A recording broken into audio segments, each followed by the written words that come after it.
Hi folks. I've been asked to share my thoughts on the question that is going around. What does traditional mean to me? It's a great question because we often cast these terms around without giving much thought to what we mean. I started by going onto the group's webpage and listening to a couple of the videos that others had recorded, and I was intrigued to hear several of them use the word evolution. I agree that the process of a boat becoming traditional is often accompanied by its evolution.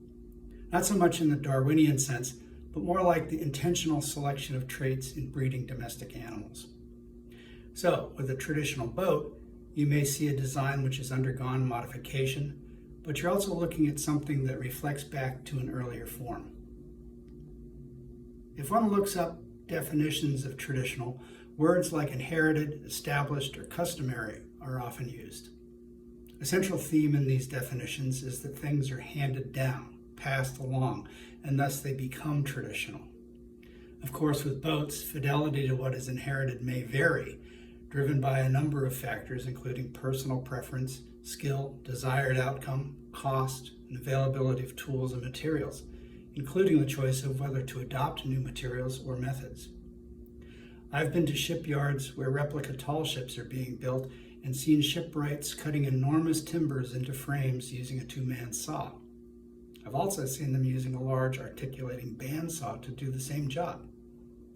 While these methods are distinct historically by several hundred years, does one produce a more traditional product than the other? In the early 1900s, the America's Cup was raced by J-boats, which were built from wood or steel. 70 years later, the 12 meters were distinctively more modern and often constructed from fiberglass or aluminum. But the tradition of the cup races was preserved in these large, purpose-built monohulls employing oversized rigs and big crews. Designs and materials had evolved in pursuit of a faster class of yacht, but recognizable elements were preserved, in some cases like Columbia, even reusing the boat's name. In contrast, the high-performance foil craft currently used in the race are all about technology and bear little in the way of recognizable elements shared by their predecessors. I don't think they would be described as traditional.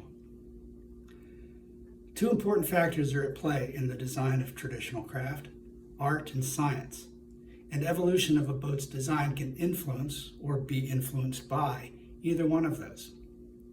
Nathaniel Harashoff, who designed some of those J-class America Cup sloops, was MIT educated and very adept at the scientific considerations of yacht design.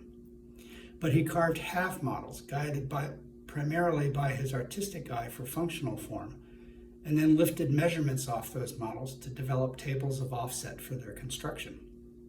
The result, I think, was a perfect blending of art and science to produce hulls that, according to one description I have read, move through the water without displacing it.